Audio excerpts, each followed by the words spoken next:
भी मसलक आला हजरत से बगावत नहीं की और इंशाअल्लाह हम उनके उशाक भी कभी मसलक आला हजरत से बगावत इंशाअल्लाह बगावत। ए बेटा जाने का वक्त हो गया है। हाँ देखिए जाने वालों को कोई रोकता नहीं है। अगर आपको सबक वगैरह याद करनी हो पढ़ते हो तो आप जा सकते हैं। पढ़ने वालों को फ़कीर नहीं रोकता, इसलिए कि मेरा ताल्लुक़ उसी कबीले से है। वादी रज़ा की कुहे हिमाला रज़ा का है, जिस सिमत देखिए वो इलाका रज़ा का है। गैरों ने तो लिखा है बहुत इल्म दीन पर, जो कुछ भी इस सदी में है तन्हा रज़ा का है ना। मियाँ क्या बात है, आज हम जिस दौर में जीवित और ज़िंदा हैं, अब यही दिन बाकी रह गया था। लोग वलियों की अज़मत पे मुनाजरा कर रहे थे, लोग रसूलुल्लाह के इल्म गैब पे मुनाजरा कर रहे थे। अब नाम नेहात लोग अल्लाह की मौजूदगी पे भी मुनाजरा कर रहे हैं। यही दौर देखने को रह गया है।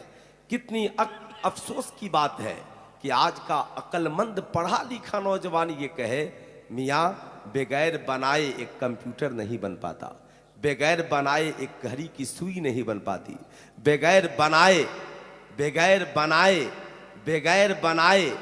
जहाज का इंजन नहीं बन पाता, बगैर बनाए मेट्रो स्टेशन नहीं बन पाता, बगैर बनाए सेटेलाइट नहीं बन पाती, मगर बगैर बनाए कायनात का वजूद लोगों ने मान लिया कि इस कायनात का बनाने वाला कोई नहीं। उन्हें पता नहीं है अल्लाह का कितना बड़ा करम है कि अल्लाह के नबी ने 1450 बरस पहले हमें बताया, सुनो ये अक्ल वाले कुछ भी कहें मगर तुम जान लेना कि इन अक्ल वालों की अक्ल बंद हो जाएगी। जमीन का खालिक भी खुदा है और आसमानों का मालिक भी खुदा है, आसमानों का मालिक भी खुदा है।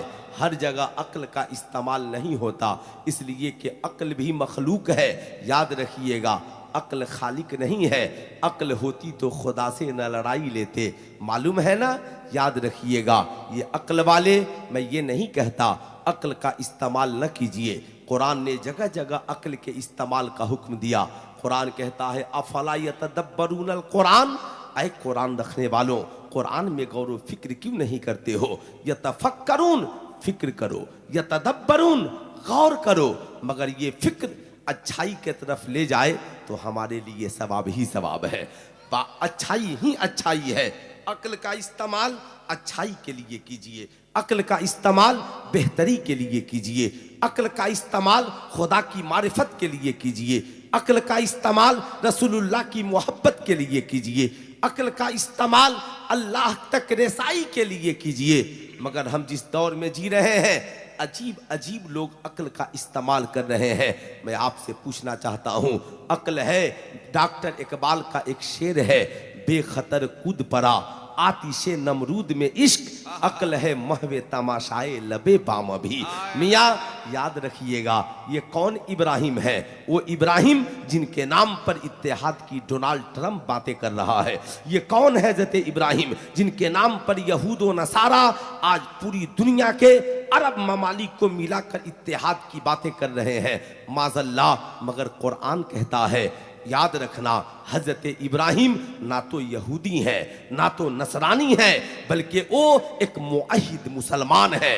याद रखना अगर इस दौर में इत्तेहाद हो सकता है तो मुहम्मदुर रसूलुल्लाह के नाम पर इत्तेहाद हो सकता है।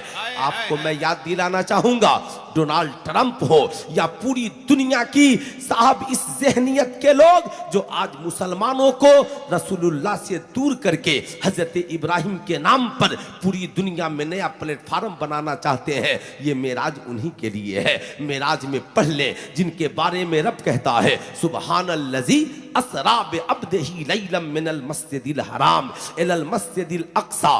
सुल्तान रजा कहना चाहेगा, रब कदीर फरमाता है, पाक है वो जात जो ले गया अपने बंदे को रात के मुख्तसर हिस्से में मस्जिद हराम से मस्जिद अक्सा तक। याद रखिएगा, जब अक्सा में हुजूर की सवारी पहुंची है तो आदम पहले से मौजूद, इब्राहिम पहले से मौजूद, नूह पहले से मौजूद, जकरिया पहले से मौजूद, यहिया पहले से मौजूद। सुल्तान रजा पूछना चाहता है उन लोगों से, यह हदीस मुतवातिरा से साबित है कि तमाम अंबिया मौजूद जिनका ये अकीदा है कि माज़अल्लाह अंबिया मर करके मिट्टी में मिल गए। सुल्तान रजा उनसे पूछना चाहता है, जब वो मरकर मिट्टी में मिल गए तो बताओ मस्जिद अक्सा में आदम की शक्ल में कौन था, नूह की शक्ल में कौन था। इसलिए जब बात अकीदे की आए तो नजद के मुल्लाओं से अकीदा मत सीखिएगा, बल्कि बरेली के अहमद रजा से सीखिएगा, बरेली के अहमद रजा से सीखिएगा, जिस रजा ने हमें ये दर्स दिया, तू जिंदा है वल्लाह, तू जिंदा है वल्लाह, मेरे चश्मे आलम से छिप जाने वाले। हम इनसे फतवे क्यों लेंगे? बड़ा अफसोस होता है आज मेरे मियाँ रजब की फजीलत आए एतराज इन्हें है, शाबान की फजीलत आए एतराज इन्हें है, नबियों की फजीलत की बात आए तकलीफ इन्हें है, वलियों की फजीलत की बात आए तकलीफ इन्हें है। मुझे बात समझ में नहीं आती है, अगर नबी से प्यार है तो उनकी रिफत को बयान करने पे तकलीफ क्यों होती है? मियाँ आपको तो खुश होना चाहिए जिस नबी के बारे में कुरान ने कहा वरफाना लका जिक्रक, ऐ महबूब मैंने आपके जिक्र को ऊंचा कर दिया है। इसलिए मैं कहना चाहूंगा मियां हम इनसे क्यों पूछे नबी जिंदा है या मुर्दा? आओ खुद नबी से पूछते हैं, सरकार बताया जाए अंबिया जिंदा है या मुर्दा? अल्लाह के नबी ऐलान फरमाते हैं, इब्ने माजा शरीफ की हदीस है अल्लाहु अकबर इन्नल्लाह हर्रमा अलल अर्दी अन ताकुलल असादल अंबिया फनबीउल्लाह हय्युन युरज़क़ु बिहा। बेशक अल्लाह ने जमीन पर हराम कर दिया कि वो अंबिया के जिस्मों को खाए। फनबीउल्लाह हय्युन, अल्लाह के नबी जिंदा है। नबी ने ऐलान किया था, मस्जिद अक्सा में सारे अंबिया दलील बनकर आ गए, दलील बनकर आ गए। आदम भी मौजूद, ईसा भी मौजूद, जकरिया भी मौजूद, यहिया भी मौजूद। कुरान में रब ने कहा तिलकर रसूल फद्दलना बादहुम अला बाद। अल्लाहु अकबर। हजरत जिब्रील अमी है, सरकार की कलाई को थामते हैं, मुसल्ले इमामत पे खड़ा कर देते हैं, या रसूल अल्लाह आज सारे अंबिया मुक्तदी हैं और आप सारे नबियों के इमाम हैं। नबी मस्जिद अक्सा में सारे अंबिया की इमामत फरमा रहे हैं। अब आज से हमारा ये अकीदा और मजबूत हो गया कि जब आदम जिंदा है, नूह जिंदा है, यहिया जिंदा है, मूसा जिंदा है, ईसा जिंदा है, तो उन नबियों की इमामत करने वाला इमामुल अंबिया मुर्दा कब हो सकता है? हमारा नबी माशाअल्लाह या रसूल अल्लाह।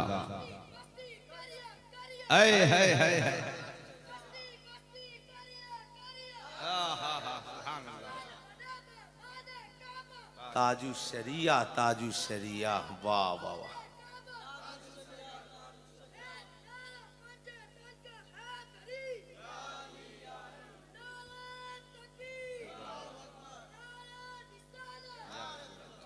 पता क्या चला मियाँ, आपको ये मानना पड़ेगा सा नबी जिंदा है, तभी तो हम आशिक ये यकीन रखते हैं। चलो मियाँ, कब्र में कुछ मिले या न मिले, दीदारे मुस्तफ़ा तो जरूर नसीब होगा।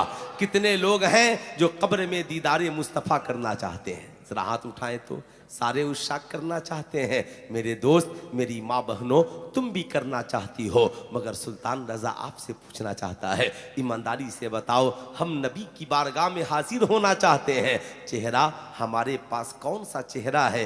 किस चेहरे को लेकर हम सरकार की बारगाह में जाएंगे? कौन सी सूरत को लेकर हम सरकार की बारगाह में जाएंगे? कम से कम हमारी सूरत तो ऐसी हो जाए जो नबी को पसंद आ जाए, हमारा लिबास तो ऐसा हो जाए जो नबी को पसंद आ जाए, हमारी फिक्र तो ऐसी हो जाए जो आमिना के लाल को पसंद आ जाए। मेरे दोस्त, तैयारी कीजिए सरकार के बारगाह में पहुंचने की, तैयारी कीजिए। हमारी जिम्मेदारी बनती है जहां हम अपने आमाल की इस्लाह करें उससे पहले हम अपने ईमान और अकायद की इस्लाह करें, इसलिए कि जन्नत उसे ही मिलेगी जिसका ईमान अच्छा होगा, जिसका ईमान मजबूत होगा, जो साहब ईमान होगा, जिसका अकीदा बेहतर होगा। जो साहब ईमान नहीं होगा जन्नत उसके लिए नहीं है, सवाब की बहारें उसके लिए नहीं है, इसाले सवाब की बरकतें उसके लिए नहीं है।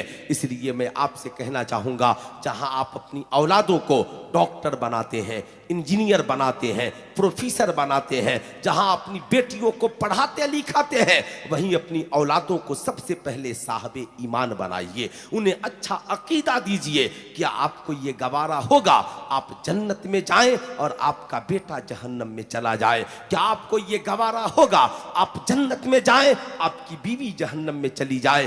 क्या किसी बाप को ये गवारा होगा बाप जन्नत में जाए और बेटी जहन्नम में चली जाए? क्या किसी दोस्त को ये गवारा होगा दोस्त जन्नत में जाए और दूसरा दोस्त जहन्नम में चला जाए? आप कहेंगे मौलाना गवारा नहीं होगा तो बरेली के रजा के नक्शे कदम पर चलिए और उसे बताइए अल्लाह की सरताब कदम शान है ये, इंसान नहीं इंसान हो, इंसान है ये। कुरान तो ईमान बताता है इन्हें, ईमान ये कहता है मेरी जान है ये। हुजूर ताजुश शरिया फरमाते हैं जिंदगी ये नहीं है किसी के लिए, जिंदगी है नबी की नबी के लिए। ना समझ मरते हैं जिंदगी के लिए, जीना मरना है सब कुछ नबी के लिए। मियां मैं आपको बताना चाहूंगा, इसलिए हमारा अकीदा ये है मेरा नबी कल भी जिंदा था आज भी जिंदा है। अल्लाह अकबर। याद रखिएगा हमारा अकीदा है सारी कायनात का मालिक परवरदिगार है, इस कायनात को बनाने वाला परवरदिगार है, वो खुदा हमेशा से है और हमेशा रहेगा। याद रखिएगा आज अक्ल कहे कि ये मैं कैसे मान लूं कि मक्का से चले और ला मक्का में पल भर में गए और आ गए। जब हम मिराज को मुकम्मल समेटते हैं तो यूं बयान करते हैं हुजूर बुराक पे सवार हुए, पहला सफर शुरू हुआ बैतुल मक़दिस में पहुंचे। ये वो सवारी है जो प्लेन से भी ज्यादा तेज रफ्तार है। क्या कोई मुस्तफ़ा जाने रहमत की रिफ़अत को समझ सकता है? याद रखिएगा ये बुराक का रफ्तार है, हुजूर बुराक की नंगी पुष्ट पर सवार है कोई आज का साइंटिस्ट और ब्रिलियंट जो जहाज के नंगी पुष्ट पर सवार होकर सिर्फ कलकत्ता से भुवनेश्वर का सफर करके दिखा दे, वजूद टुकड़े टुकड़े हो जाएंगे, वजूद बिखर जाएंगे, मगर ये नबी का जिस्म है बुराक जैसी तेज रफ्तार सवारी पर आका बैठे हैं। अल्लाह अकबर।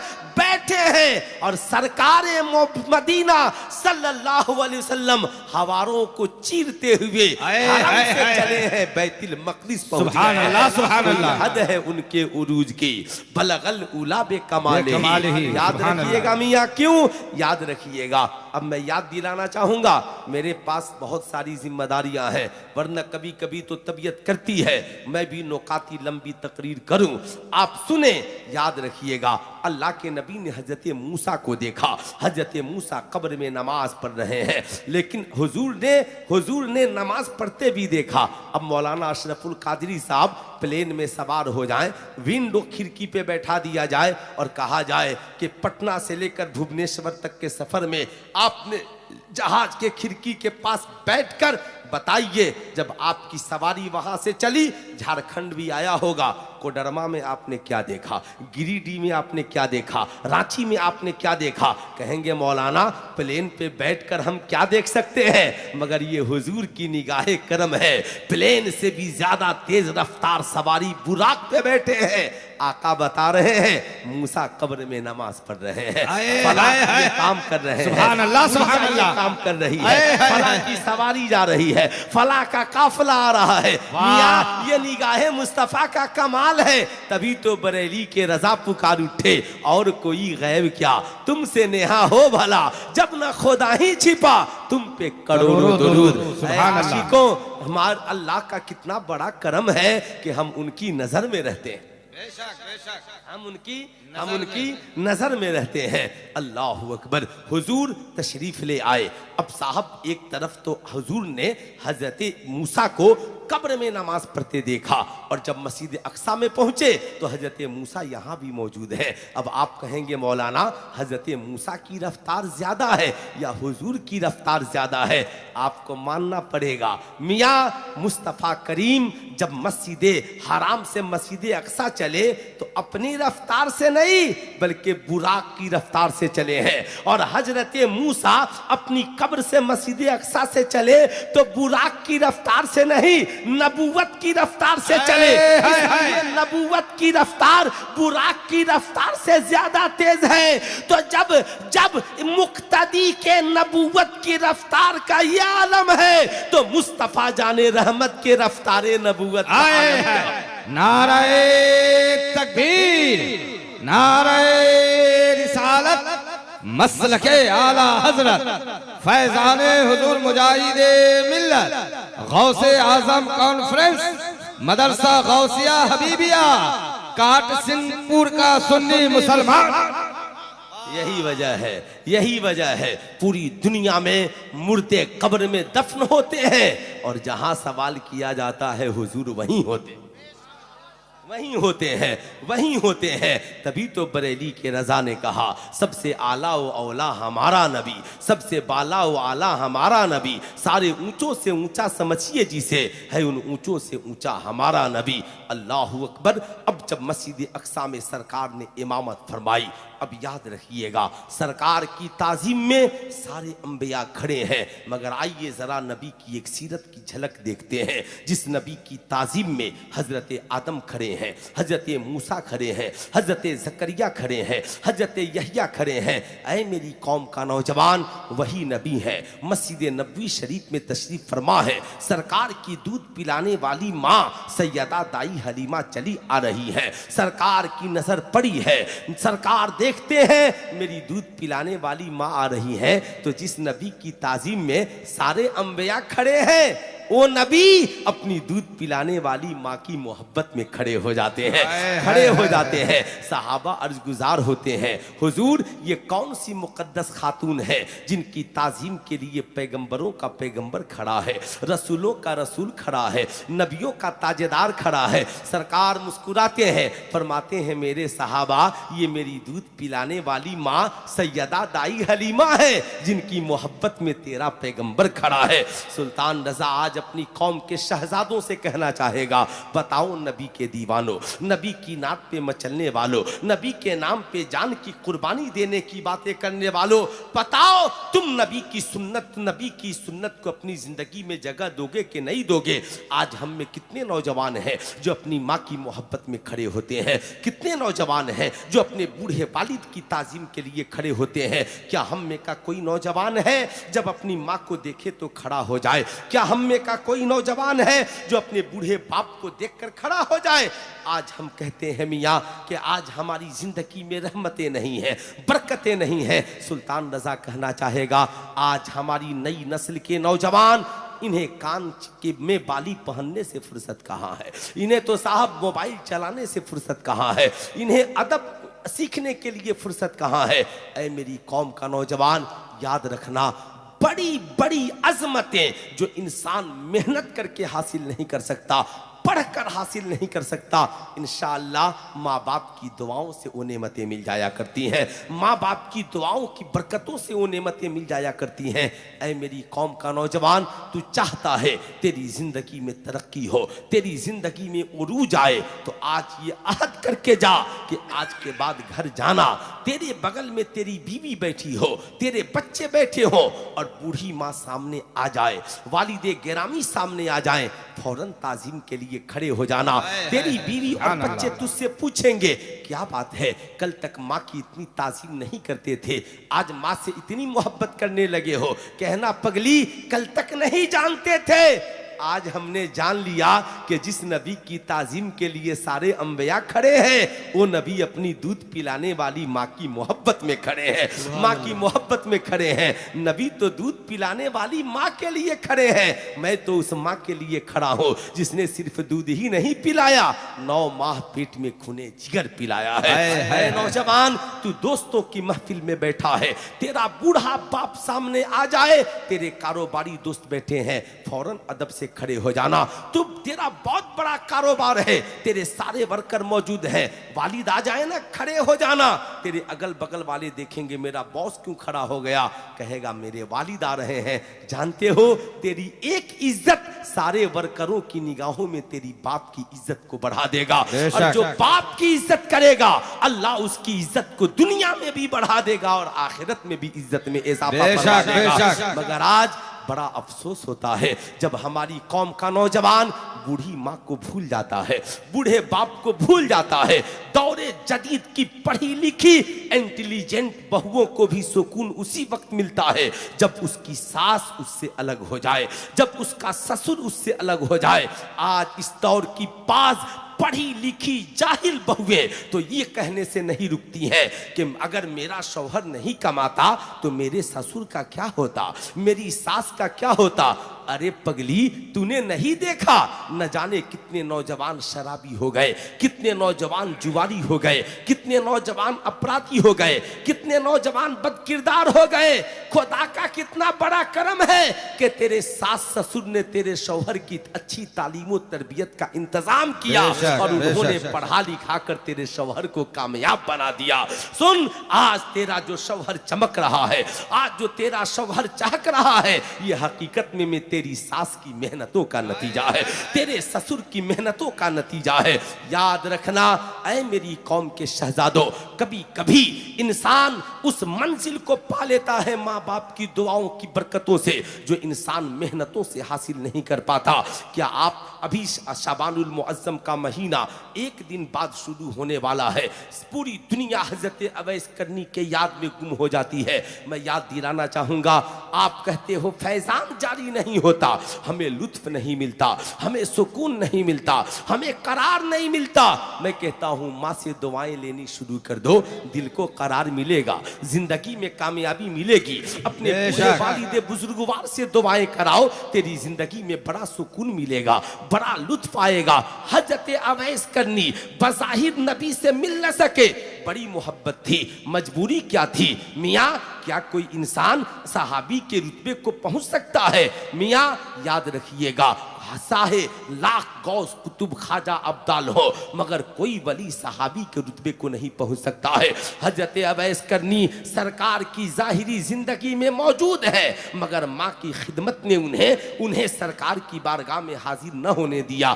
हाजिरी भी हुई तो मुलाकात न हो सकी, मगर करम देखो, हजरत अवैस माँ की खिदमत करते जाते, सरकार की मोहब्बत का इजहार करते जाते। माँ जानती थी मेरा बेटा रहता कर्न में है मगर दिल में मुस्तफा की मोहब्बत बसी हुई है, नबी का प्यार बसा हुआ है, माँ की दुआएं मिलती हैं, सरकार करम फरमाते हैं। जब सरकार के वसाल का वक्त करीब आता है, सरकार फरमाते हैं उमर सुनो, मेरे इंतकाल के बाद मेरा ये जुब्बा कर्न में मेरे अवैस को दे देना। पता क्या चला, हजरत अवैस कर्न में माँ की खिदमत कर रहे हैं, फैजान मदीने से मुस्तफा जाने रहमत का जारी हो रहा है। सुभान अल्लाह का नौजवान याद रखना, जब तेरे कारोबार न चल पाए, जब तेरी जिंदगी में मुश्किलें आ जाएं, जब तेरे इम्तहान मुश्किल हो जाएं, तू नीट में क्वालिफाई नहीं कर पाए, यूपीएससी बीपीएससी के इम्तहान तेरे लिए मुश्किल हो जाए, तेरे लिए हालात मुश्किल हो जाए, तो वलियों की बारगाह में भी जाना, बुजुर्गों की बारगाह में जाना, मगर सबसे पहले अपनी माँ की बारगाह में जाना, अपने वालिद की बारगाह में जाना, कहना माँ अपने बेटे के कारोबार के लिए दुआ कर दे, अब्बा हुजूर आप अपने बेटे के कारोबार और बिजनेस के लिए दुआ कर दे। अरे जब माँ की दुआओं की बरकत से हजरत इमाम बुखारी की आंखों की गई हुई रोशनी वापिस आ सकती है, तो माँ की दुआओं की बरकतों से हमारी गई हुई तिजारत की बरकतें भी वापिस आ सकती है। बेशक बेशक बेशक, सुभान अल्लाह सुभान अल्लाह, आ सकती है। इसलिए मैं कहूंगा ऐ मेरी कौम का नौजवान, आज ये अहद कर लो। आज का नौजवान ये समझता बाबू ए बेटा जा रहे हो, खैरियत, जलसा खत्म हो गया, बताइए, इस दोनों को मोबाइल दे दीजिए और वाईफाई दे दीजिए, आंखें लाल हो जाएंगी मगर उठकर नहीं भागेगा। दिन भर माँ परेशान रहती है, सुबह से शाम तक मोबाइल चलाता है, हमारे यहाँ स्कूलों में पाबंदी लगा दी गई है कि कोई मोबाइल लेकर के नहीं आएगा। चूँकि टीचर लोग डरते भी हैं तो सब आकर कहेंगे हजरत जरा सा देखिए ना, चूँकि ये भी आपसे डरेगा और इसका बाप भी आपको कुछ नहीं बोलेगा, इसलिए आप ही इन लोगों से निपटिए। यहाँ बड़ा अफसोस है। बैठ बेटा बैठ, मैं जो बता रहा हूँ ये नर्सरी से लेकर पीएचडी तक किसी सिलेबस में नहीं है। क्या बात है, वाह वाह वाह वाह वाह, सुभान अल्लाह सुभान अल्लाह। चैलेंज है ना, एक शेर है हस्मत रजा साहिल का 2-3 अशआर। तो ऐसा है ना हजरत, मुस्लिम भाई ने फरमाइश किया है कि हजरत से कहिए तरन्नुम में नात पढ़ने के लिए। अब उन्होंने कहाँ सुना है आपके कलाम को मुस्लिम भाई से? मतलब आप भी उड़ीसा में मुझसे पढ़वाइएगा। बीमार जिंदगी है दवा मांग रही है। अरे सुभान अल्लाह सुभान अल्लाह। सब जहां रहेंगे माँ बहनों से भी गुजारिश है आप भी रहो ना किचन में, सरकार की नात गुनगुनाती रहो आहिस्ता, ताकि तेरे बच्चे भी नात पढ़ने वाले। वाह वाह वाह वाह वाह वाह वाह। बीमार जिंदगी है दवा मांग रही है, बीमार जिंदगी है दवा मांग रही है, ये रूह मदीने की हवा मांग रही है। सुभान अल्लाह, रूह मदीने अल्लाह की हवा मांग रही है। बीमार जिंदगी है मांग रही है, ये रूह मदीने की हवा मांग रही है। शक चांद को उंगली से किया अक्ल है हैरान, शक चांद को उंगली से किया अक्ल है हैरान, साइंस मोहम्मद का पता मांग रही है, साइंस मोहम्मद का पता मांग रही है। ऐ मालिके कौनैन बड़ी रात अता कर, ऐ मालिके कौनैन बड़ी रात अता कर, ये फातिमा रो रो के दुआ मांग रही है, ये फातिमा रो रो के दुआ मांग रही है। ऐ मालिके कौनैन बड़ी रात अता कर, ये फातिमा रो रो के दुआ मांग रही है, ये फातिमा रो रो के दुआ मांग रही है। बहुत अच्छे। ये बड़ा तरक्की याफ्ता दौर है और पढ़ा लिखा नौजवान ये समझता है कि मैं जो कुछ कमा रहा हूं ये सब मेरा है। समझता है कि नहीं समझता है? अरे बोलिए, समझता है ना? बाप को भी चैलेंज करता है, कहता है सुनिए आपका किया हुआ क्या है, ये जमीन मैंने खरीदी है, ये कार मैंने खरीदी है, ये बंगले मैंने खरीदे हैं। जब हम बोलते हैं तो हमारी बीवियां 4 कदम आगे हमारे पीछे बोलती हैं, खामोश रहिए, आपका किया हुआ ही क्या है, सब मेरे शौहर का किया हुआ है। हमारे बच्चे भी ये समझते हैं कि शायद मेरे दादा दादी का मेरे बाप की कमाई में कोई हक नहीं है, लेकिन मैं आपको याद दिलाना चाहूंगा, जानते हैं इसकी वजह क्या है? हमने सिर्फ मिलाद को याद रखा, हुजूर के किरदार और फरमान को याद नहीं रखा। हमने सिर्फ जुलूस को याद रखा, हुजूर की सीरत को याद नहीं रखा। हमने सिर्फ नारों को याद रखा, मगर आमिना के लाल के किरदार को याद नहीं रखा। एक नौजवान सरकार की बारगाह में हाजिर होता है, अर्ज गुजार होता है, सरकार ये बताया जाए मेरी जिंदगी में पहला हक किसका है?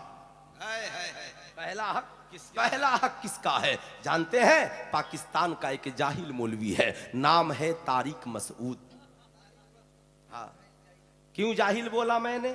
जिसे कुरान के ग्रामर में गलती नजर आए वो जाहिल नहीं होगा तो क्या होगा? वो जाहिल नहीं होगा जिसके बारे में रब ने कहा ज़ालिकल किताब ला रैब फी, कुरान वो मुकद्दस किताब है जिसमें शक की कोई गुंजाइश नहीं।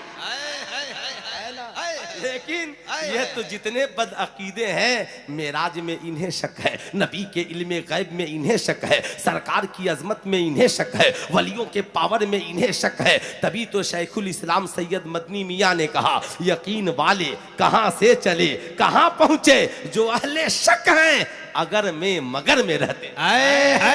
और मेरे ताजु शरिया ने कहा, सुलह कुल्ली नबी का नहीं सुन्नियो, सच्चा सुन्नी है मुस्लिम नबी के। सुभान अल्लाह। इसलिए याद रखिए, जानते हैं एक दिन आप भी ताज्जुब करेंगे, मेरे एक करीबी शख्स ने एक क्लिप मेरे मोबाइल पे भेजा, कहा हजरत जरा देखिएगा ये मेरी बीवी भेजी है। मैंने कहा बीवी भेजी है तब तो मसला बहुत इंपॉर्टेंट होगा। मैंने देखते ही देखा तो ये तो इसी कमबख्त की क्लिप है ना। मैंने नजर पड़ी, मैंने कहा अच्छा, तो मैंने सुना तो बयान कर रहा था, बीवी भी भूखी हो, बाप भी भूखा हो, बच्चे भी भूखे हो, भाई भी भूखा हो, ये मुंह में नेवाला डालिए। मैंने कहा ला हौल वला कुव्वत। जब 4-5, इसीलिए मैं कहता हूं कि यूट्यूब से दीन मत सीखिए। आपको यकीन नहीं है ना तो गूगल बाबा को खोलिए और लिखिए 26-27 रजबुल मुरज्जब के रोजे की फजीलत। तो सिवाय अहले सुन्नत वल जमात की एक वेबसाइट के सारे देवबंदियों ने उसे मना कर दिया है कि ये बिदअत है, ये बिदअत है, ये बिदअत है, ये बिदअत है। बताइए, हम सलाम पढ़ें तो भी उन्हें टेंशन, और हम हुजूर की मोहब्बत और हुजूर की सुन्नत पे अमल करते हुए रजब में रोजा रख लें तो भी उन्हें टेंशन। अल्लाह अल्लाह है ना। अरे इतना ही जलिए जितना काम चल सके, जलते जलते तो आप बदअकीदे हो गए। सोच लीजिए मैदान महशर में क्या आपका हश्र होगा। हमारे लिए तो है क्या ही ज़ौक़ अफ़ज़ा शफ़ाअत है तुम्हारी, वाह वाह कर्ज लेती है गुनाह परहेज़गारी, वाह वाह। याद रखना, हमें नबी की शफाअत पे भरोसा है, इसलिए कि अल्लाह ने नबी को शफाअत का ताजे ज़र्री अता किया है। ये वो लोग हैं जिनका अकीदा है कि कोई शफाअत नहीं करेगा। मियाँ तो उन्हें उनका अकीदा मुबारक हो, हम सुन्नियों को हमारा अकीदा मुबारक। सुभान अल्लाह, सुभान अल्लाह। है ना। तो अब उसने कहा, तो कहा हजरत ये तो बोल रहा है कि सबसे पहले बीवी को खिलाना है। मैंने कहा असल में जो लोग नबी के नहीं हुए वो माँ बाप के कब होंगे? जो लोग नबी के न हुए वो माँ बाप के कब होंगे? याद रखिए, मसला ये नहीं है। याद रखिए, अल्लाह के मुकद्दस नबी की बारगाह में नौजवान हाजिर हुआ, अर्ज गुजार होता है सरकार ये बताया जाए मर्द की कम जिंदगी में पहला हक किसका है? सरकार फरमाते हैं तुम्हारी माँ का। किसका? तुम्हारी। पूरा मजमा हाथ उठाकर बोल दें, किसका? हमारी माँ का। और जोर से बोले, हमारी जिंदगी में पहला हक किसका है? माँ का। किसका है? माँ का। सुभान अल्लाह। नौजवान ठहर गया, फिर अर्ज गुजार हुआ, सरकार एक बार और बता दिया, एक बार और बता दिया जाए, अब किसका? हुजूर ने कहा तुम्हारी माँ का। फिर पूछा, सरकार एक बार और बता दिया जाए। तीसरी बार पूछा, सरकार ने कहा तुम्हारी माँ का। कहा सरकार एक बार और बता दिया जाए। चौथी बार हुजूर ने कहा तुम्हारे वालिद का। 3 बार सरकार ने माँ का जिक्र किया, एक बार वालिद का जिक्र किया। अल्लाहु अकबर। आला हजरत से पूछा गया, हुजूर मर्द कमाए तो क्या करे?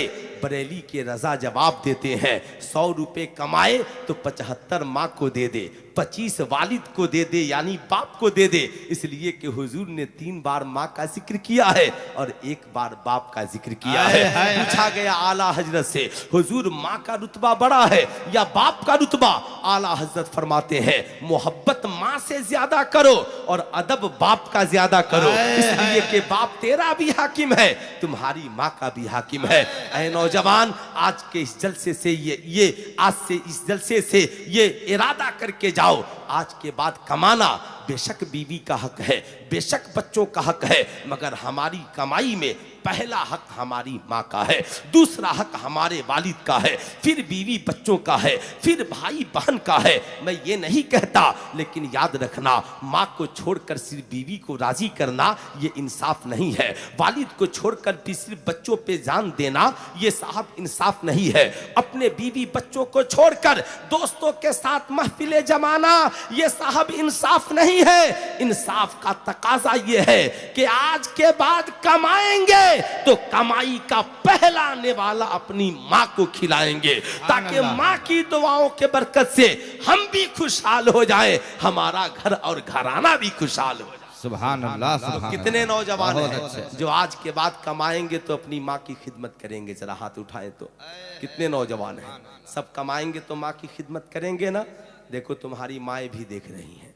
याद रखना, सुल्तान रजा ने इसलिए वादा करा दिया, अरे जब माँ के वफादार हो जाओगे तो माँ तुझे रसूलुल्लाह का वफादार बना देगी, मालूम है ना? इसलिए माँ का दिल न दुखाना, बीवी बच्चों से प्यार करना, उनसे मोहब्बतें करना, उनसे साहब अपने बच्चों, तुम्हारे बच्चे ये तुम्हारी जन्नत के फूल हैं, इन्हें साहब दिल से लगाना। अपने बच्चों को डॉक्टर बनाइए, इंजीनियर बनाइए, प्रोफेसर बनाइए, सब बनाइए, मगर खुदा के वास्ते सबसे पहले अपनी औलादों को साहबे ईमान बनाना है। साहबे ईमान बनाना है। बड़ा अफसोस हुआ उस दिन जब दिल्ली से मेरे एक करीबी शख्स ने फ़ोन किया, हजरत मेरा बेटा जमात में चला जाता है, ज़रा इसे समझाइए ना, ये कहता है जमात में जाने से क्या खराबी है। मैंने कहा स्पीकर ऑन कीजिए। मैंने कहा बेटा जमात में कोई खराबी नहीं। कहा कोई खराबी नहीं। मैंने कहा दो बातें बताओ हुजूर को इल्म गैब है कि नहीं है? अल्लाह अल्लाह है ना? अगर बदअकीदों को जांचना है तो बस इतना जांच लीजिए। फौरन कहा नहीं, अल्लाह के अलावा किसी को इल्मे गैब नहीं। मैंने कहा बेवकूफ, याद रखना, अल्लाह को इल्मे गैब जाती है और हुजूर को इल्मे गैब अताई है। याद रखना।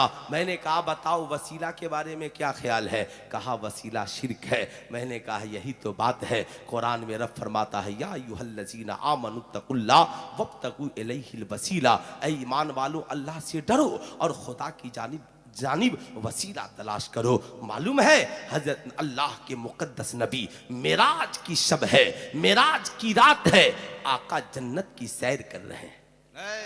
किसकी सैर कर रहे हैं? जन्नत की। अब तो मैं भूल ही गया था, पहला सफर कहां से कहां तक हुआ साहब? हरम से लेकर के मस्जिद अक्सा तक बुराक पर, वहां से फिर नूर की सीढ़ी से मस्जिद अक्सा से लेकर पहले आसमान तक, पहले आसमान से फरिश्तों के बाजू पर छठे आसमान तक, वहां से जिब्रील अमी के बाजू पर सिदरतुल मुंतहा तक, और वहां से रफ रफ पर सवार होकर मका से ला मका तक, है ना? ला मका तक आला हजरत ने उसका जिक्र यूं किया, है ना? कहा बलगल उला बेकमालिही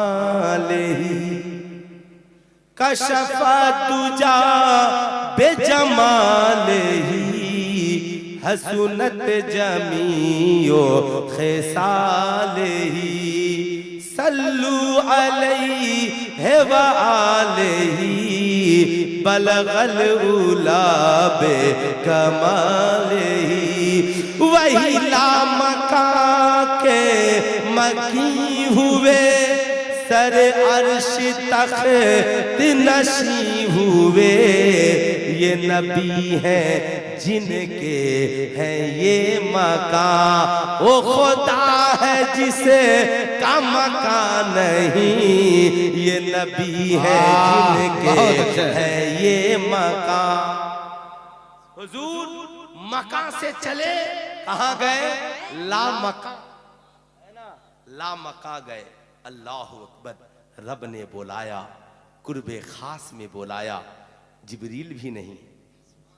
कहां गए वो लोग जो कहते हैं कि जो कुछ हुजूर को मिला वो सिर्फ जिब्रील के वसीले से मिला? और मैं कहता हूं नमाज एक ऐसी इबादत है जिसके लेने में जिब्रील भी वसीला नहीं है। अल्लाह अल्लाह, क्या बात। जिब्रील भी वसीला, अरे बोलिए जिब्रील भी वसीला नहीं है। महबूब को रब ने बुलाया, जिब्रील सिदरा पे सिदरा पे ठहर गए। जिब्रील अमी सिदरा तलक जाके रुक गए, है ना। जिब्रील ठहर गए, हुजूर चले रफ रफ पर सवार होकर, है ना। रफ रफ पर नूर का मुसल्ला है, सरकार सवार है। आहा रब फरमाता है, आह अपने महबूब को कहता है, फकाना काबा कौसैन। मेरा महबूब मुझसे इतना करीब हुआ। अच्छा, कुर्बत का जिक्र कौन कर रहा है? रब कर रहा है। इतना करीब हुआ। ये साहब ये अभी इसी टेंशन में है कि हुजूर ख्वाब में गए थे या जिस्म से गए थे। अच्छा, क्या बात है। ये आज तक इसी टेंशन में है। वाह। अच्छा, जानते हैं ना, जब किसी को आपसे टेंशन हो तो कहेगा वाह मेहनत की थोड़ी है, समझ गए ना। अरे कहीं से आ गया होगा, है ना, लगता है कहीं से मिल गया है। तो जितने टेंशन वाले थे वो सब टेंशन में थे। रब कहता है, फकाना काबा कौसैन, महबूब मुझसे इतना करीब हुआ कि 2 कमानों का फासला रह गया। और कमान कहते हैं किसे? वो तीर कमान जानते हैं ना। तो अरब में चूंकि तीर कमान का वो दौर था, तो अल्लाह ने कमान की मिसाल दी कि जैसे एक कमान दूसरे से मिलता है, बस इतना फासला रह गया। अल्लाह ने फासला को रोका नहीं, कहा आओ अदना, बल्कि इससे भी कम।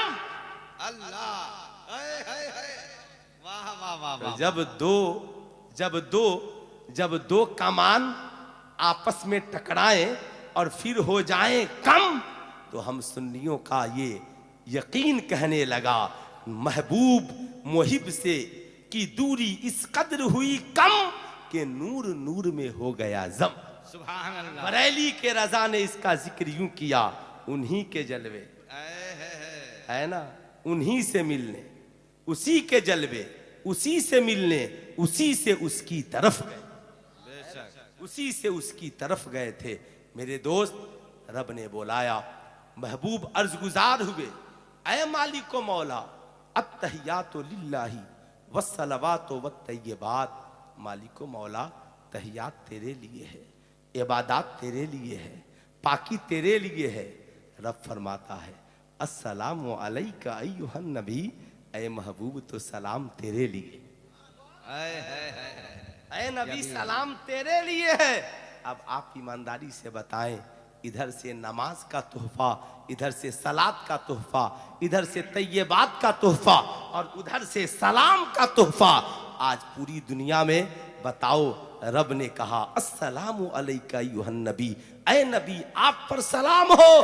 तो बताओ, आप पूरी दुनिया में चले जाओ, नजदियों के मोहल्ले में सलाम नहीं मिलेगा, मगर जहां जहां जाओगे बरेली के रजा के मानने वालों के मोहल्लों में सलाम मिलेगा, उनकी मस्जिदों में सलाम मिलेगा, उनकी गली में सलाम मिलेगा। यही वजह है कब्र में जो तीसरा सवाल होगा, मा कुंता तकुलो फी हक्के हाज़र रजुल, तुम दुनिया में उनके बारे में क्या कहते थे?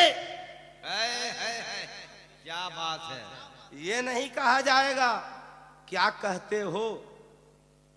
क्यों? जैसे आज का नेता बोलकर पलट जाता है ना, कौन ठीक है? वहां जब सामने महबूब है, क्या बात है, पलट जाए, कहा नहीं अभी क्या कहते हो, देखकर कहने की जरूरत नहीं, इसलिए कि ईमान देखकर मानने का नाम नहीं, युमिनूना बिल गैब, बगैर देखे मान लेने का नाम ईमान। सुभान अल्लाह। बगैर देखे मान लेने का नाम ईमान है। इसलिए ईमान को अक्ल से मत तौलिए। अब माँ के कदमों के नीचे जन्नत है, कोई जाहिल औलाद कहे हम देखेंगे तब मानेंगे, बाप जन्नत का दरवाजा है, कोई कहे हम देखेंगे तब मानेंगे। जैसे बहलूल दाना के जमाने में एक दहरिया बड़ा चैलेंज करता था, बता दूं बहुत चैलेंज करता था। जैसे ये भी बदअकीदे देखिएगा, यूट्यूब पे बहुत चैलेंज करते हैं, चैलेंज करता था, 3 सवाल मेरे हैं जिसका कोई जवाब नहीं दे सकता। अच्छा साहब, 3 सवाल का कोई जवाब नहीं दे सकता, नहीं, कोई जवाब नहीं दे सकता। कहा अच्छा। बहलूल दाना के कानों तक आवाज पहुंची तो बहलूल दाना जानते हैं ना कौन है? एक ही दाना चाहिए मगर बहलूल दाना चाहिए। मलिका जुबैदा को जो जन्नत बेच सकता है, वो बहलूल इसका जवाब नहीं दे सकता। हजरत बहलूल दाना ने कहा सुनो मौली साहब, आपका क्या सवाल है? कहा मेरा 3 सवाल है।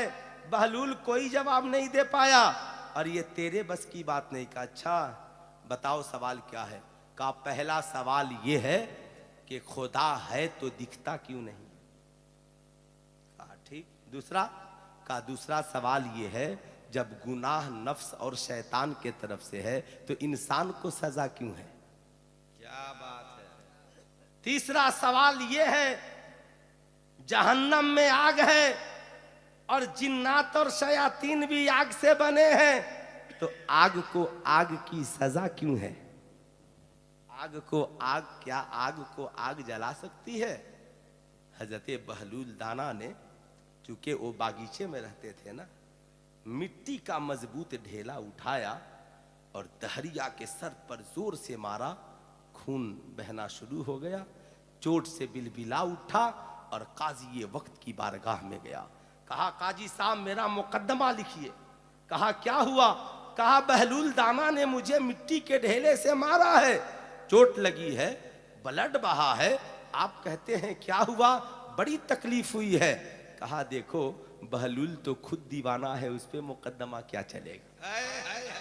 कहा वो दीवाना आपके लिए है, मगर मैं भी मखलूक, वो भी मखलूक, हम दोनों रे आया है, आप काजी वक्त है, आपको फैसला करना होगा। कहा ठीक है लिख लेता हूं। नोटिस जारी किया काजी साहब ने कि कासिद ने आकर कहा बहलूल दाना फला तारीख को फला वक्त पे काजी साहब के पास आपका मुकद्दमा दहरिया ने किया है, चलकर आपको उसका जवाब देना है। बहलूल दाना अपनी दुनिया में मस्त, जब वक्त आया तो पहुंच गए। काजी वक्त ने कहा बहलूल ये बताएं आपने इसे मारा? कहा बेशक मारा। कहा क्यों मारा? कहा इसके 3 सवाल थे, इससे पूछा जाए ये कहता है कि मेरे सवालों का जवाब कोई नहीं दे सकता। काजी साहब ने पूछा बताओ तेरा सवाल क्या है? कहा काजी साहब मेरा पहला सवाल ये है खुदा है तो दिखता क्यों नहीं है? दूसरा सवाल ये है जब गुनाह शैतान के तरफ से, नफ्स के तरफ से है तो इंसान को सजा क्यों है?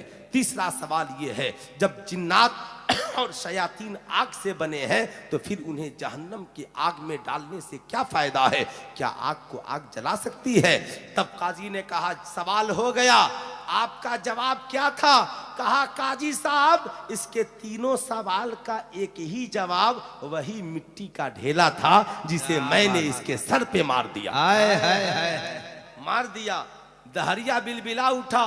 कहा काजी साहब सवाल जबान से और जवाब पत्थर से। ईंट का जवाब पत्थर से। कहा ये जवाब मिट्टी से। कहा काजी साहब ये कहता है खुदा है तो दिखता नहीं है, इसे बड़ा टेंशन है, बहलूल ने मुझे मारा तो पूछिए इससे तकलीफ हुई? उसने कहा बड़ी तकलीफ हुई। कहा तकलीफ किधर है दिखाओ। क्या कहा? क्या बात है? क्या कहा? तकलीफ किधर है? बहलूल के मार की तकलीफ किधर है दिखाओ। कहा तकलीफ दिखती नहीं, एहसास किया जाता है। कहा पगले गुनाहगार आंखें लेकर खुदा को देखने चला है, अभी एहसास करो, जब निगाहें मोमिन हो जाएंगी तो मैदान महशर में खुदा का दीदार हो जाएगा। निगाहें मोमिन हो जाएंगी, मैदान महशर में खुदा का दीदार हो जाएगा। आज भी कुछ लोग जावेद की शक्ल में अक्ल लेकर खुदा को ढूंढने चले हैं। मैं कहता हूं नहीं, हर चीज को आप नहीं ढूंढ सकते, अक्ल से नहीं ढूंढ सकते। आप ईमानदारी से बताएं, अक्ल का कमाल ये है इंसान जहाज बनाए चांद पे चला जाए। उंगली मुस्तफा का कमाल ये है उंगली के इशारे से चांद को 2 टुकड़े कर दिया जाए। अक्ल का कमाल ये है सूरज की रोशनी को कैच करके सोलर लाइट बना दिया जाए। उंगली मुस्तफा का कमाल ये है हजरत अली के लिए मकाम सहबा में डूबे हुए सूरज को वापस पलटा दिया जाए, वापस पलटा दिया जाए। मियां याद रखिए, अक्ल का कमाल ये है, अक्ल का कमाल ये है कि इंसान अक्ल के जरिया काउंटिंग शुरू करे। मगर याद रखिएगा रब का कमाल ये है कि रब्बे कदीर कुन कह देता है तो सारी दुनिया बन जाया करती है। इसलिए हर शय को अक्ल से आप नहीं समझ सकते, नहीं समझ सकते। क्यों नहीं समझ सकते? इसी दुनिया में कुछ लोग ऐसे हैं या ऐसे हैं जिनकी जिंदगी के बारे में रब ने कहा वला तक़ूलू लिमन युक़्तलू फी सबीलिल्लाहि अमवात बल अहयाउन वलाकिन ला तशऊरून। जो खुदा की राह में कत्ल किए जाए उन्हें मुर्दा न कहो बल्कि वो जिंदा है। बाजू कटे हैं मगर जिंदा है, सीना छलनी है मगर जिंदा है, गर्दन कटी है मगर जिंदा है, जिस्म से रूह निकल गई है मगर जिंदा है। अरे कुरान तू कहता है जिंदा, रब कहता है हाँ वलाकिन ला तशऊरून, मगर इनकी जिंदगी तेरे अक्ल में नहीं समा सकती है। अब मैं आपसे कहना चाहूंगा जब शहीदों की जिंदगी अक्ल में नहीं समा सकती तो नबियों की जिंदगी कैसे समा सकती है? और जब नबियों की जिंदगी नहीं समझ सकते तो खुदा की जिंदगी को कैसे समझ सकते हो? बस अकीदा ये रखो हर शय का पैदा करने वाला खुदा है। हाथ उठाकर बोले हर शय का पैदा करने वाला खुदा। और खुदा हमेशा से है और हमेशा रहेगा। यही वजह है मेराज के जिक्र से पहले रब ने कहा सुबहान अल्लज़ी, पाक है वो जात जो रातों रात अपने बंदे को ले गया मस्जिद हराम से मस्जिद अक्सा तक। ऐ दुनिया वालों, मेरे महबूब का जाना बाद में देखना, अपने खुदा की कुदरत को पहले देख लेना। इन्नल्लाह अला कुल्ले शैइन कदीर, बेशक तेरा रब हर शय पर कादिर है। यही वजह है हम सुन्नी कहते हैं रब ने मेराज कराई है, इसलिए हम कहते हैं खुदा ने अपने महबूब को मेराजे जिस्मानी भी कराई है, मेराजे रूहानी भी कराई। रूह भी हाजिर है, जिस्म भी, रूह भी हाजिर है और जिस्म भी हाजिर है।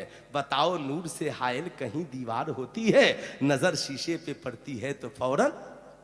तो पहला सवाल था क्या खुदा है तो दिखता क्यों नहीं? कहा चोट है, दर्द है तो दिखता क्यों नहीं? कहा दर्द देखा नहीं जा सकता, एहसास किया जा सकता है। कहा गुनहगार आंखें लेकर खुदा को देखने चले हो, अभी ईमान पैदा करो, एहसास पैदा करो, जब निगाहें मोमिन होंगी तो खुदा को देख लेना। कहा दूसरा सवाल ये है गुनाह शैतान के तरफ से है, इंसान को सजा क्यों? कहा पगला, जब गुनाह शैतान के तरफ से है तो बताओ मैंने तुझे मिट्टी का ढेला मारा, तुम्हारे कौल के हिसाब से ये काम शैतान के तरफ से है तो मुकद्दमा बहलूल दाना पे क्यों चला रहा?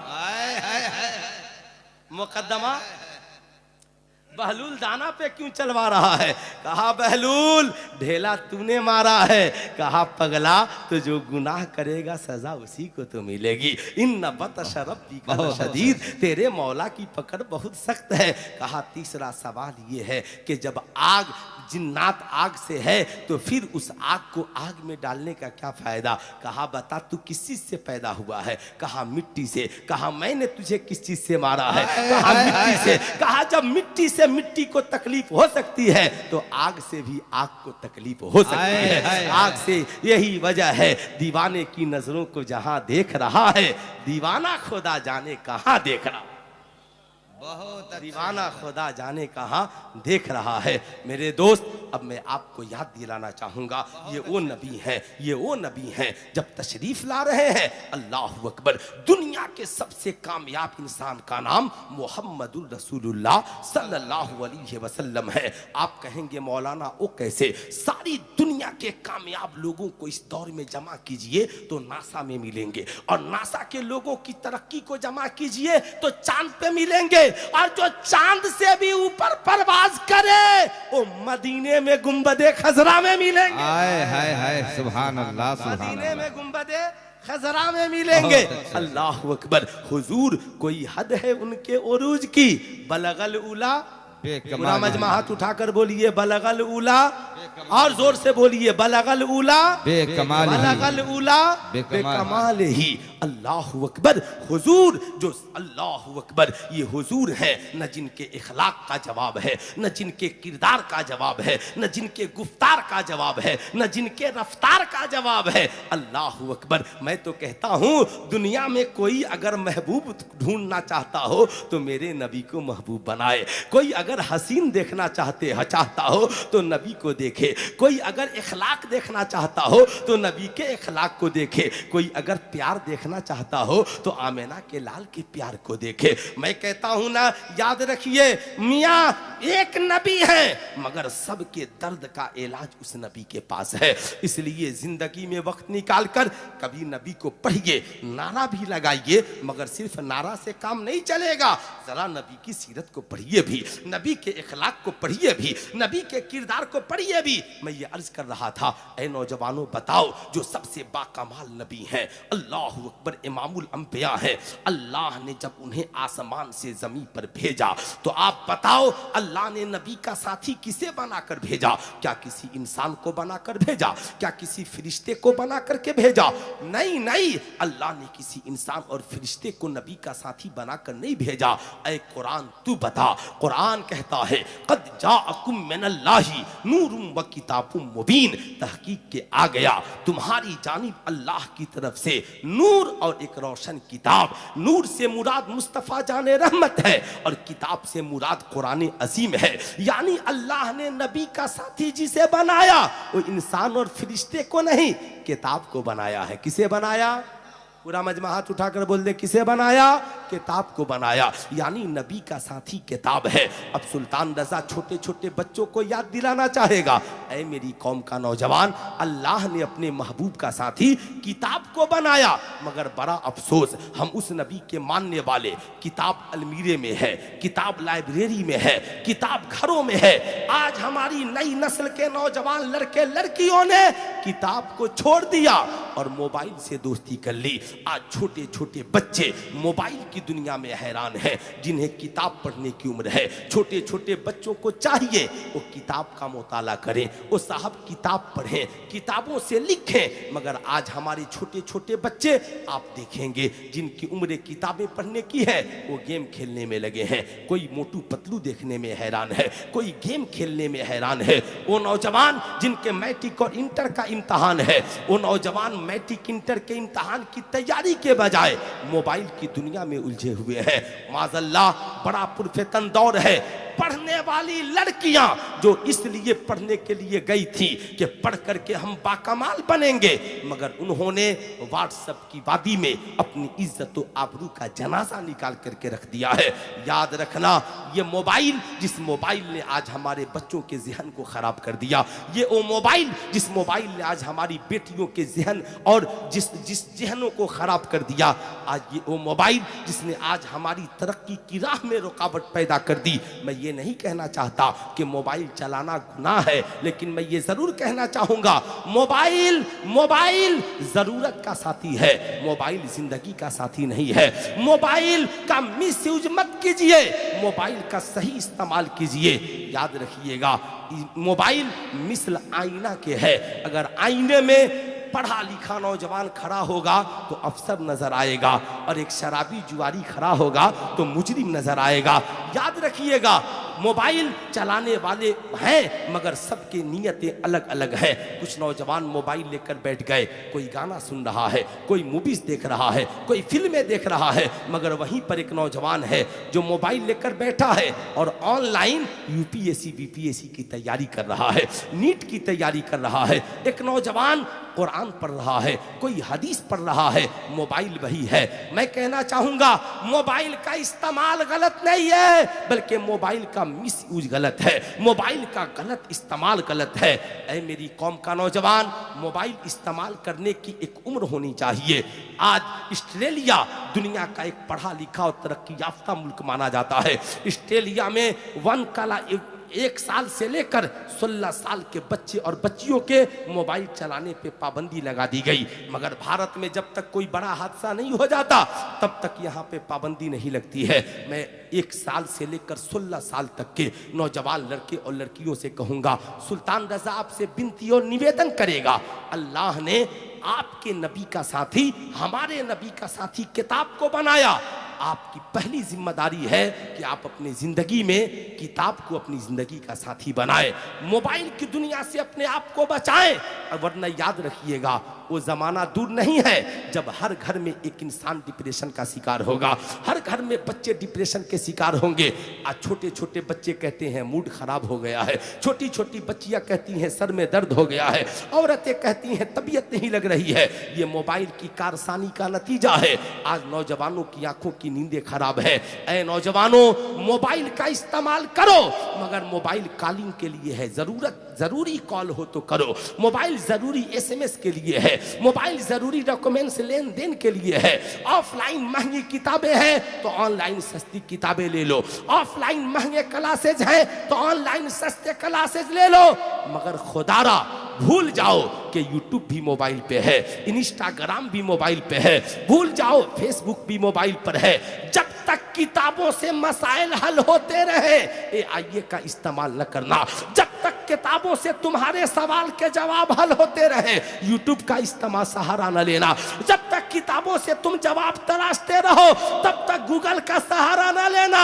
जो बच्चे गूगल का सहारा लेते हैं ज़हन से मफलूज हो जाते हैं। जो बच्चे यूट्यूब का सिर्फ सहारा लेते हैं उनकी अक्ल परवाज करना बंद कर देती है। जो नौजवान सिर्फ AI के भरोसे किताबों को हल करते हैं, वो रिसर्च का दरवाजा उनके लिए बंद हो जाता है। मगर जो बच्चे कुरान के फिक्र के मुताबिक किताब में रिसर्च करते हैं, किताब में तहकीक करते हैं, किताब को साथी बनाते हैं, वही मुहद्दिस बनते हैं, वही मुफस्सिर बनते हैं, वही मुफक्किर बनते हैं। वही हसन और हुसैन के साथी का नाम किताब है। बताओ बताओ, चारों आइम्मा के साथी का नाम किताब है। मुहद्दिसीन का साथी किताब, मुफस्सिरीन का साथी किताब, बरेली के अहमद रजा का साथी किताब, ताजुश शरिया का साथी किताब, मुजाहिद मिल्लत का साथी किताब, हबीबे मिल्लत का साथी किताब। ठीक इसी एतबार से, दुनियावी एतबार से भी साइंटिस्टों का साथी किताब, डॉक्टरों का साथी किताब, इंजीनियरों का साथी किताब, प्रोफेसरों का साथी किताब। ऐ मेरी कौम के नौजवान लड़के और लड़कियों,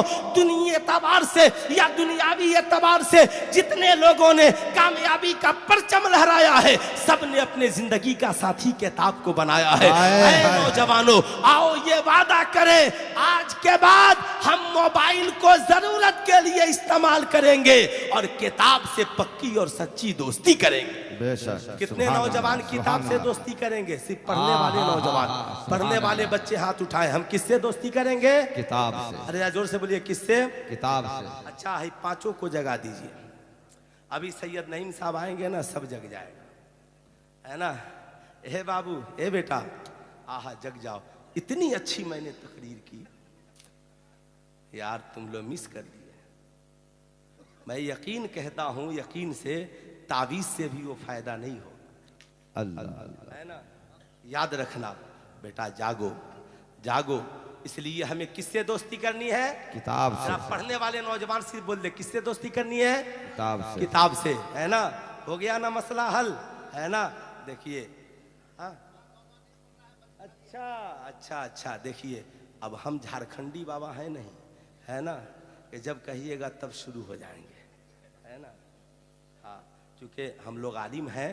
अब सुनिए जरा गौर से। मालूम है हुजूर ने मेराज में और क्या देखा? अच्छा, मिलाद कौन मनाता है? अरे हम लोग मिलाद नहीं मनाते हैं। अरे बोलिए जरा जोर से, कौन मिलाद कौन मनाता है? अरे मुस्कुराकर बोलिए ना, हम मनाते हैं। सलाम कौन पढ़ता है? जुलूस कौन निकालता है? या नबी कौन पढ़ता है? मुस्तफा जाने रहमत कौन पढ़ता है?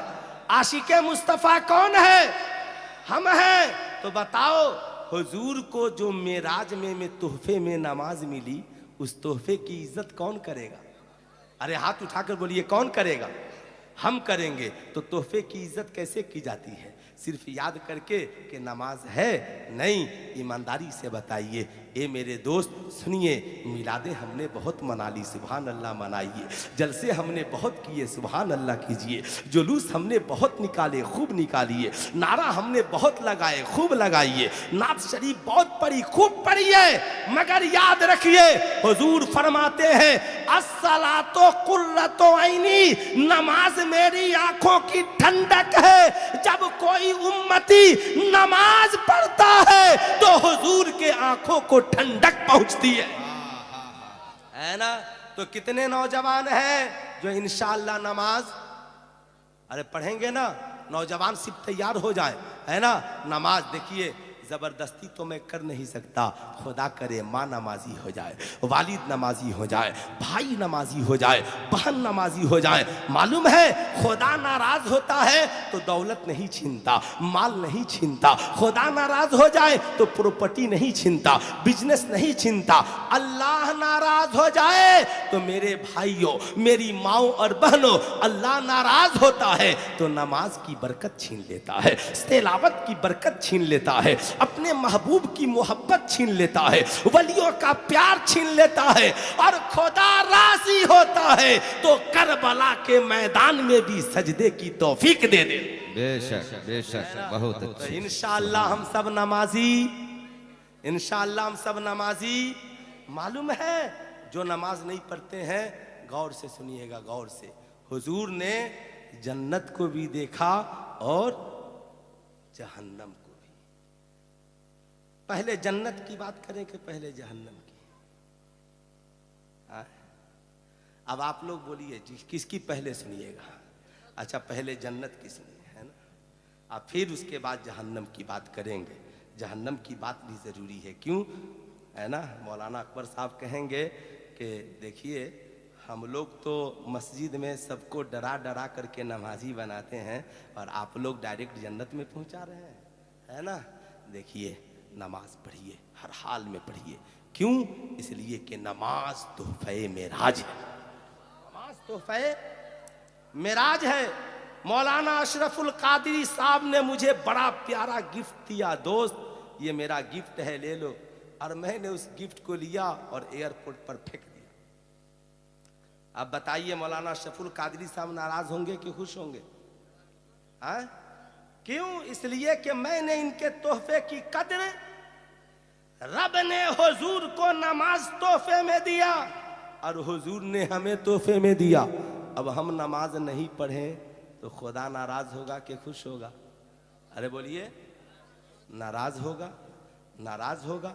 हुजूर फरमाते हैं मैं जहन्नम से मेरी नजर पड़ी, मैंने क्या देखा कि कुछ लोग ऐसे हैं जिनके सर बड़े पत्थरों से कुचले जा रहे हैं।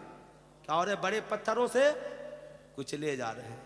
हुजूर ने पूछा जिब्रील ये कौन लोग हैं जिनके सर कुचले जा रहे हैं? जिब्रील अमी अर्ज गुजार हुए सरकार ये वो लोग हैं जो नमाजें नहीं पढ़ते। क्या करते थे? नमाजें नहीं पढ़ते थे, नमाजों में सुस्ती करते थे, ये उनके सर कुचले जा रहे हैं। मेरे दोस्त खुदारा नमाजी बन जाइए ताकि मैदान महशर में रुसवाई का सामना नहीं करना पड़े। अभी से नमाजी बन जाइए, फज्र का इंतजार नहीं, अभी से नमाजी बन जाइए। इंशाअल्लाह इसकी बरकतें दुनिया में भी नसीब होगी और आखिरत में भी नसीब होगी। हजरत इमाम बुखारी की माँ जब उनके आंखों की रोशनी चली गई, सारे तबीबों ने जवाब दे दिया, तो रात की तन्हाई में मुसल्ला बिछाती थी, सुभान अल्लाह, और कहती थी, नमाज पढ़कर दुआ मांगती थी, मालिको मौला तबीबों के पास इलाज नहीं है मगर मौला तेरे लिए कौन बड़ी बात है, तेरे लिए। मैं ये नहीं कहता, मगर माँ बहनों सुनो, मजार शरीफ पे औरतों का जाना हराम। तुम घरों में मुसल्ला बिछाकर खुदा की बारगाह में रो गिरगिराओ, जाकर मजारों पे चिल्ला मत लगाओ।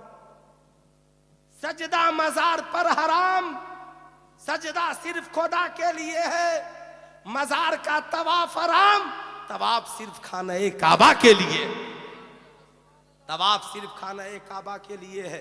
इसलिए याद रखिए हुजूर मेराज की शब है, अल्लाह अकबर। सरकार जन्नत में सैर कर रहे हैं, इतने में कुरान की तिलावत की आवाज़ आ रही है। सरकार ने पूछा, जिब्रील ये कौन लोग हैं जिनकी तिलावत की आवाज़ आ रही है? कहा, सरकार ये आपके चहीते सहाबी हारिसा बिन नुमान है, जो तिलावत मदीने में करते हैं, आवाज़ जन्नत में पहुंच जाती है। सरकार मुस्कुराए, कहते हैं, बेशक हारिसा अपनी माँ की खिदमत बहुत करता था। हारिसा अपनी माँ की खिदमत बहुत करता है, यही वजह है माँ की दुआओं की बरकत है, तिलावत मदीने में करता है, आवाज जन्नत में पहुंच जाती है। सरकार आगे बढ़े, चलने की आवाज आगे आगे आ रही है। सरकार ने पूछा, जिब्रील ये कौन है जिसके चलने की आवाज आ रही है? कहा, सरकार ये आपके चहीते सहाबी हजरत बेलाल है, जो चलते मदीने में है, आवाज जन्नत में सुनाई पड़ती है। सरकार जब तशरीफ ले गए, कहा, ए बेलाल इधर सुनो, मैं जन्नत की सैर कर रहा था तो तेरे चलने की आवाज आ रही थी। बेलाल तू कौन सी नेकी करता? क्या कहा सरकार ने? क्या पूछा बेलाल? इसका मतलब ये नहीं कि हुजूर नहीं जानते थे, हुजूर हमारी तालीम के लिए पूछ रहे हैं, हुजूर हमारी तालीम के लिए पूछ रहे हैं। बेलाल काम क्या करते हो? कहा, हुजूर अमल तो कुछ भी नहीं है, जब जब वजू करता हूँ 2 रकत तहियतुल वजू नफल नमाज पढ़ लेता हूँ। मियाँ अगर नफल नमाज हजरत बेलाल पढ़े, चले जमीन पर आवाज जन्नत में सुनाई पड़े। ऐ मेरी कौम की माओ बहनों, रब को राजी करना चाहती हो, आप रब को राजी करना चाहते हो, 5 वक्त की नमाज खुदा की मर्जी से पढ़ो, हुक्म रब्बी है, और एक नमाज तहज्जुद रब की रजा के लिए पढ़ो, रब की रजा के लिए पढ़ो। जानते हो दुखरा सबसे सुनाते हो, मगर खुदा से भी कभी सुनाओ, मुसल्ला बिछाओ। मालिको मौला मेरा ज़हन कुसादा नहीं है, मौला कुसादा कर दे। मालिको मौला मैं भूखा हूँ, मेरे खाने का इंतज़ाम कर दे। मालिको मौला मैं PhD कर रहा हूँ, मौला कामयाबी का एहतमाम कर दे। मालिको मौला मैं नीट की तैयारी कर रहा हूँ, ऐसी अक्ल दे दे कामयाबी मिल जाए। मालिको मौला मेरी माँ बीमार है, उसे सेहत तंदुरुस्ती दे दे। मालिको मौला मेरे उस्ताद बीमार हैं, उन्हें सेहत तंदुरुस्ती दे दे। मालिको मौला मुल्क के हालात बेहतर नहीं है, बेहतर कर दे। मेरे दोस्त खुदा की बारगाह में सुनाने वाला हो जा, जो बंदा खुदा की बारगाह में अर्जी लगाता है। मालूम है बच्चे की बात को माँ नहीं टालती, माँ इतना मेहरबान, सारी दुनिया तुझे छोड़ दे मगर माँ नहीं छोड़ती। मगर खुदा माँ बाप से भी 70 गुना ज्यादा मेहरबान है। बंदा एक बार खुदा को पुकारता है, खुदा की रहमत 70 बार उसे आवाज देती, 70 बार उसे आवाज देती है।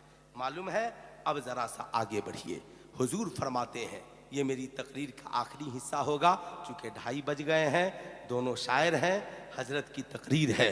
हुजूर फरमाते हैं, मैंने जन्नत में सबसे ज्यादा गरीबों को देखा। किसे देखा? कितने हैं? अरे गरीब हैं तो मुस्कुराइए ना, है ना? गरीब हैं तो मुस्कुराइए। आला हजरत ने क्या लिखा? हम गरीबों के आका पे बेहद दरूद, हम फकीरों की सरबत पे लाखों सलाम, हम फकीरों की सरबत पे लाखों सलाम, हम गरीबों के आका पे बेहद दरूद, हम फकीरों की सरबत पे बाबू रख दीजिए, है ना, हम फकीरों की सरबत पे लाखों सलाम। मैं ये अर्ज कर रहा था, ए मेरे दोस्त याद रखिएगा, हम जलसों में अदब सिखाने के लिए आते हैं, है ना। ये बाबू मेरे बड़े अच्छे हैं माशाअल्लाह। सलाम अलैकुम। क्या नाम है आपका? क्या नाम है? माशाअल्लाह, बैठिए। ये इतने हसीनो जमील खूबसूरत हैं शाहरुख भाई, माशाअल्लाह। अल्लाह इन्हें सलामत रखे, सलामत रखे। सबसे बड़ी दौलत ये है कि हमारे पास ईमान की दौलत है। क्या है? क्या दौलत है? ईमान की। मैंने ईमान की बात क्यों की? पहले गौर से सुनिएगा। ईमान, इंसान का अमल बुरा हो जाए तो अमल की वजह से जहन्नम में डाला जाएगा, मगर सजा काटने के बाद फिर जन्नत में चला जाएगा। अब याद रखिए, इस दौर में कुछ लोग ऐसे हैं जो अपनी मर्जी से जीना चाहते हैं, माई लाइफ माई चॉइस, मैं अपनी जिंदगी अपनी मर्जी से जीना चाहता हूं, मगर रब कुरान में कहता है नो लाइफ नो चॉइस। ये तुम्हारी लाइफ तुम्हारी चॉइस से नहीं। लक़द काना लकुम फी रसूलिल्लाहि उस्वतुन हसना, नबी की जिंदगी तुम्हारे लिए नमूना अमल है। जिंदगी तुम्हारी हो और सीरत नबी की हो। तो अब जब हम मोमिन हैं तो हम कोशिश ये करें कि हम अपनी सूरत को भी नबी वाली सूरत बना लें। हम अपने किरदार में नबी के किरदार को जगह दें। कान में बाली पहनना इस्लाम में हराम, हाथ में कड़ा पहनना इस्लाम में हराम, एक अंगूठी 4.5 मासा के अलावा 2-4 अंगूठियां पहनना हराम।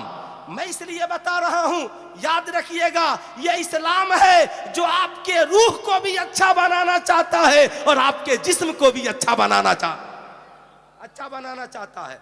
सुनिए, आप हाथ में 1 करोड़ की घड़ी बांधिए जाई। अरे सुभान अल्लाह। मैं कहता हूं ना, हराम से हलाल की तरफ बढ़िए। आपको एंजॉय करना है ना, हलाल से कीजिए। हलाल से देखिए घड़ी कितनी खूबसूरत है। 1 करोड़ की घड़ी बांधिए, 1 लाख का कलम खोसिए, 1 लाख का कलम खोसिए, नो प्रॉब्लम। सोने का रखिए, चांदी का रखिए, हीरे का रखिए, मगर जो इस्लाम ने पहनने को जायज करार दिया है। हाँ, बड़ा शौक है ना बाली, खूबसूरत बाली बनाकर अपनी माँ को गिफ्ट कर दीजिए, अपनी बहन को गिफ्ट कर दीजिए, अपनी बीवी को गिफ्ट कर दीजिए, अपनी बेटियों को गिफ्ट कीजिए, ताकि उनकी दुआएं आपको नसीब हो और आपकी दुनिया भी हसीन हो और आपकी आखिरत भी हसीन हो। मैं ये अर्ज कर रहा था, खूब गौर से सुनिएगा। आपको मैं ये बताना चाह रहा हूं, ये बड़ा पुरफेतन दौर है। आजकल हमारी माँ बहनें भी कहती हैं, मौलाना साहब देखने से क्या होता है? देखना समझते हैं ना, देखने से क्या होता है? सुनिए, हुजूर ने सिर्फ तालीम ही से नहीं नवाजा, तरबियत से भी नवाजा है। सरकार फरमाते हैं कि मैंने देखा मेराज की शब कि कुछ औरतों के जिस्म कैंची से काटे जा रहे थे। क्या किए जा रहे थे? कैंची से। सरकार ने पूछा, जिब्रील ये कौन औरतें हैं? कहा, सरकार ये वो औरतें हैं जो जीनत गैरों के लिए करती थी, यानी सजना संवरना गैरों के लिए करती थी। सजना संवरना सवाब भी है, सजना संवरना गुनाह भी है। अगर कोई औरत इसलिए गुस्ल करे, मेरा शौहर मुझे देखकर खुश हो जाएगा। कोई औरत इसलिए खूबसूरत लिबास पहने, मेरा शौहर देखेगा खुश हो जाएगा। कोई औरत इसलिए मेहंदी लगाए, लाली देखकर मेरा शौहर खुश हो जाएगा। तो जब तक लाली रहेगी, 1-1 सेकंड उसे सवाब मिलता रहेगा। सोई है सवाब, चल रही है सवाब, बैठी है सवाब, लेटी है सवाब। इसलिए याद रखिएगा, तभी बुखारी शरीफ में इमाम बुखारी ने जो पहली हदीस नकल की, इन्नमल आमालु बिन्नियात कुल्लु लिम्रिइन मा नवा, अमाल के दारोमदार नियत पर है। हर शख्स का वही अमल है जो नियत करता है। एक औरत तो है जो शौहर की रजा के लिए समर्ती है, तो दिन रात सवाब पा रही है, मगर एक औरत घर में शौहर के लिए नहीं संवरती, मार्केट में दिखाने के लिए संवरती है, फंक्शन में दिखाने के लिए संवरती है, शादियों में दिखाने के लिए संवरती है। वही औरतें हैं जिनके जिस्म कैंची से काटे जाएंगे। इसलिए मैं अपनी माँ बहनों से कहूंगा या अय्युहल्लज़ीना आमनू फिस्सिल्म काफ़ा, ए ईमान वालों इस्लाम में पूरे तौर से दाखिल हो जाओ, है ना।